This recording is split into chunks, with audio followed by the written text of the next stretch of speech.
Hi everybody, I'm Zilla Blitz and welcome. In this video, I'm going to share my most anticipated, most wanted board war games for the calendar year 2025. I've been pondering these for the past 2 days up here in this cabin in the snow, and it's time to share my list. Without any delay, let's jump right in and get started. These are my top 14 anticipated games for 2025, ranked in order. Game number 14 on my list came out of nowhere towards the end of the year last year, completely slipped by my radar. Trench Raid, Solitaire Patrol Command on the World War I Western Front. This game is checking a lot of boxes for me. Tactical combat. Each counter is an individual man. You have 10 men in your patrol, and you're sent out into no man's land to accomplish various objectives. Designer is Lisa Smedman, and the publisher is Compass Games. And not only that, but I want to show you some other things here too. This is from, I think, the back of the box.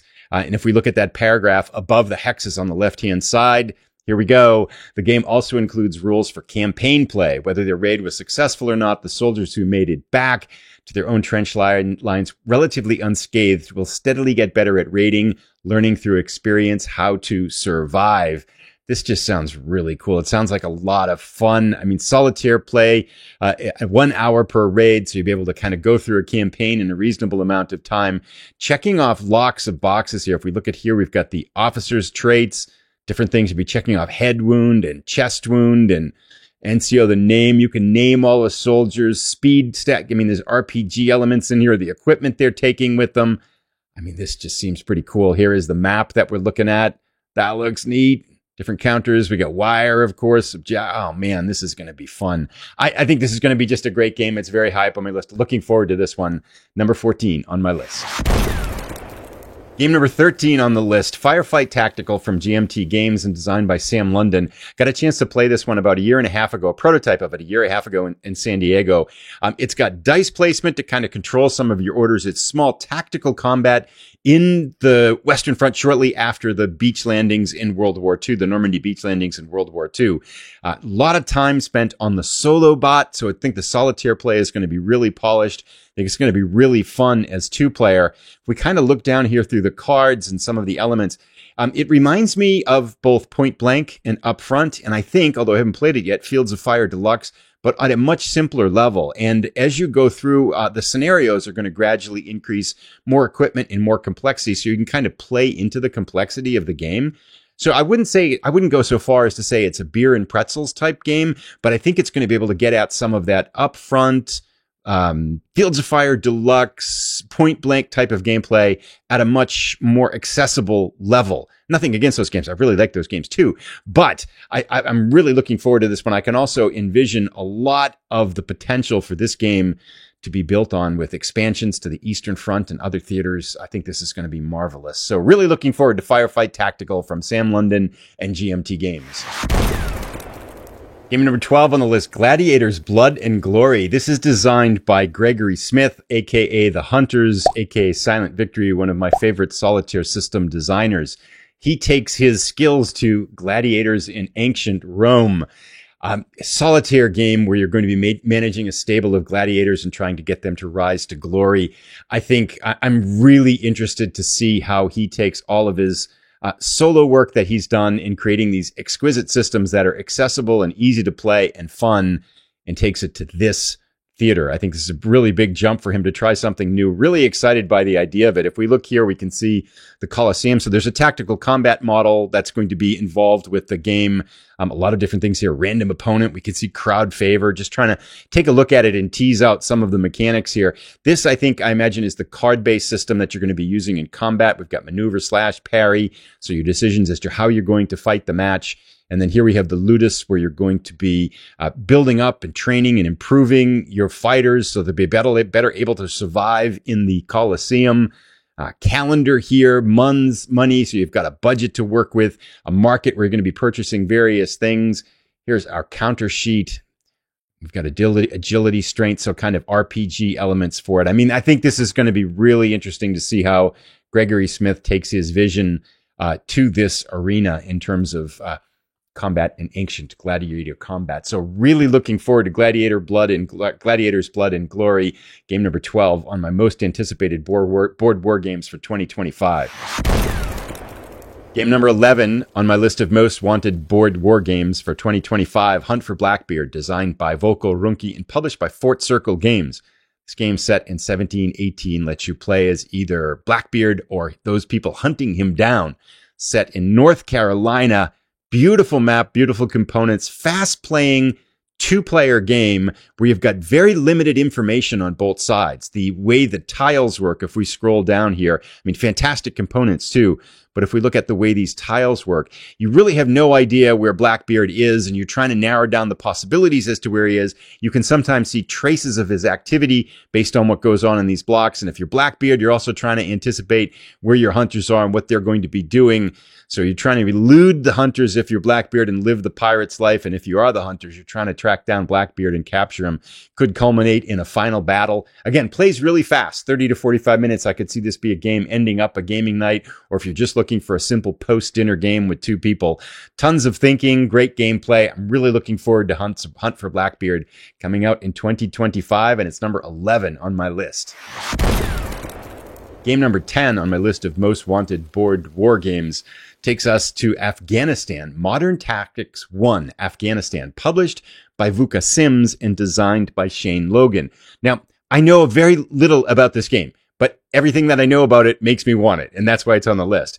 So what is it? Well, it's modern tactical combat in Afghanistan based on the old school tactical system, which Shane Logan was involved with the development of back in 2015. So it's old school tactical, which is a highly regarded tactical system, an evolved state, and combine that with VUCA Sims production values set in Afghanistan. I think this could be really cool. Can't wait. So this game is number 10. Despite my limited information on this one, this game is number 10 on my list of most wanted games in 2025. Game number 9 on my list doesn't have a lot of information yet out on the internet. It's due to be published, I think, mid this year, 2025. Designed by Steve Carey, I'm talking about Gettysburg: The First Day from Revolution Games. Why is it on my list if I know so little about it? Well, I did get a chance to talk to Steve about his design for the game. This is the blind sword system, which I am really growing to like as a system for capturing Civil War combat. Very accessible, fun to play. It moves fast. It's just a really cool system. And I really like Steve Carey's work, so I'm very much looking forward to seeing his take on Gettysburg: The First Day. Another fine addition to the blind sword system. Coming out mid-2025, I can't wait. Game number 8 is Miracle at Dunkirk from Legion Wargames and designed by Herman Luttmann.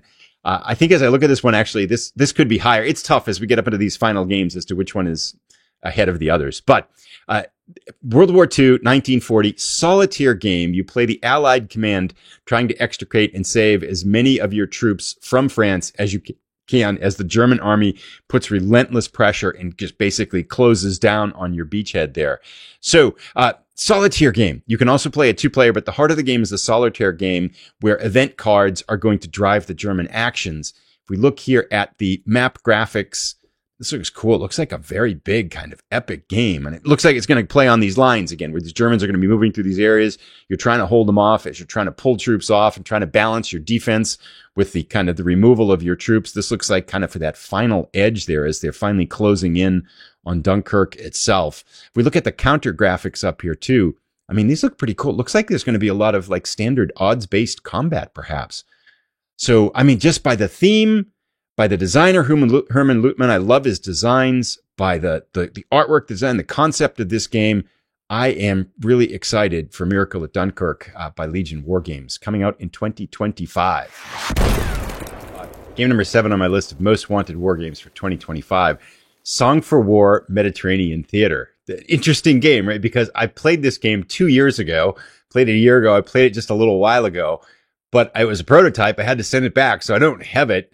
And it's going to Kickstarter. So it's both an upcoming war game and a game I've played about 4 or 5 times now in different formats. But I am really excited for this game. It might probably go to 2026. I'm not quite sure all of the details on the Kickstarter, but I hope it has to make it through its Kickstarter. So this might be a never game, but I really like the gameplay on this one. I can't wait to get a group of people over to to play the whole Mediterranean Theater 4-player live on the board with a group of people. I think that's going to be just a blast. The game, to go into a little bit of detail, it's kind of a sandbox World War II Mediterranean theater game.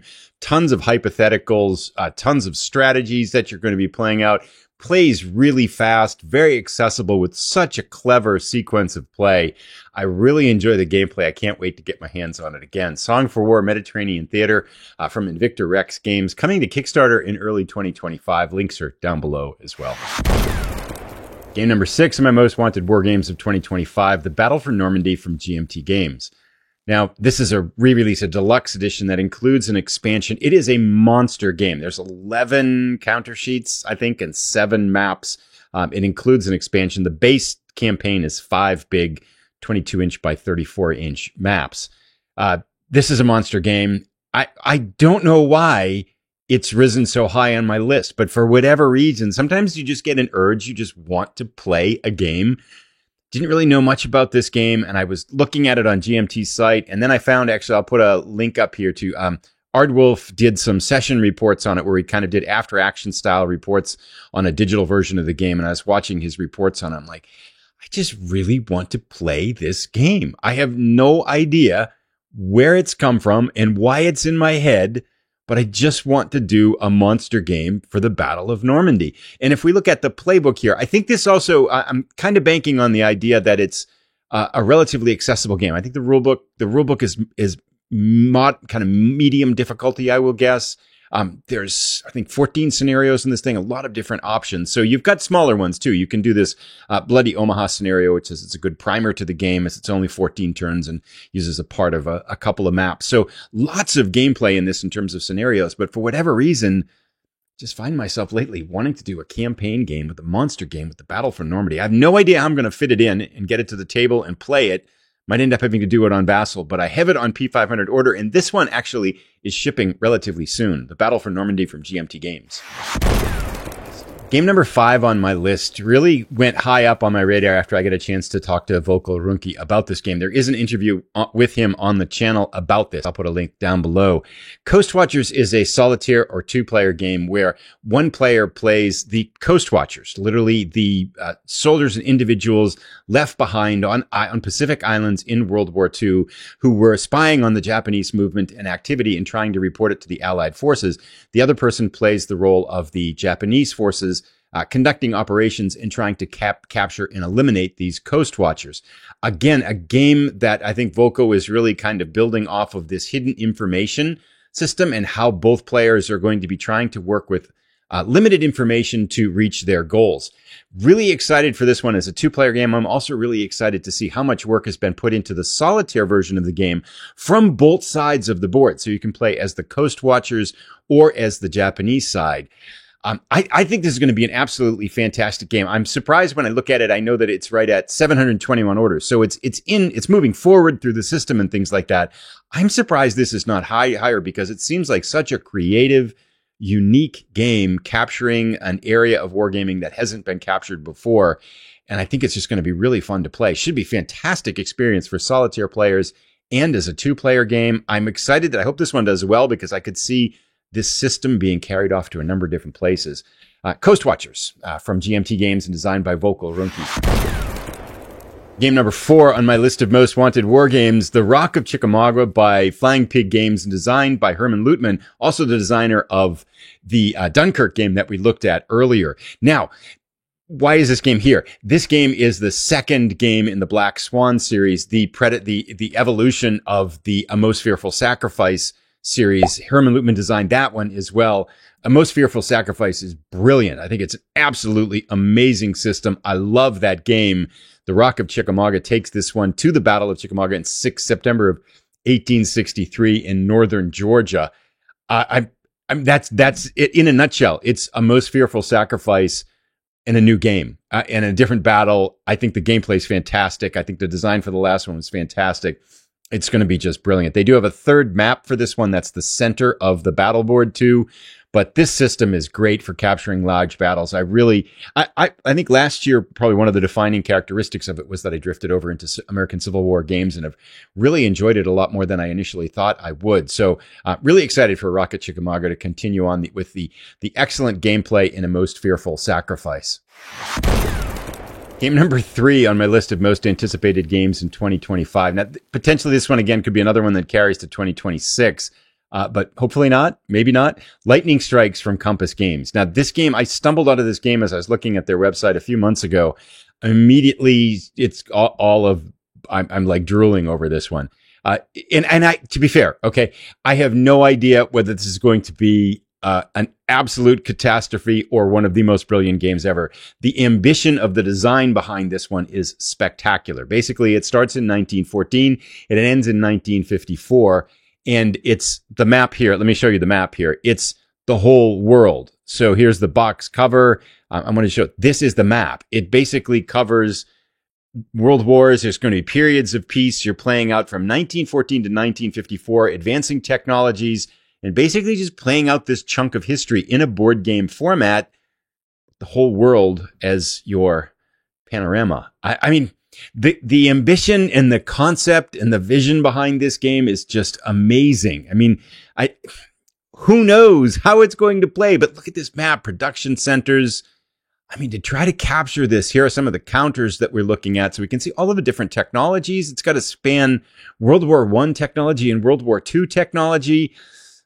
Oh my goodness. I hope Lightning does strike this game and it becomes just a fantastic game to play. But I mean, I just want to see how this works. I mean, here's Japan Tracks, production access, production. So many things that you look at it, it just begets more questions and more excitement as I look at Lightning Strikes.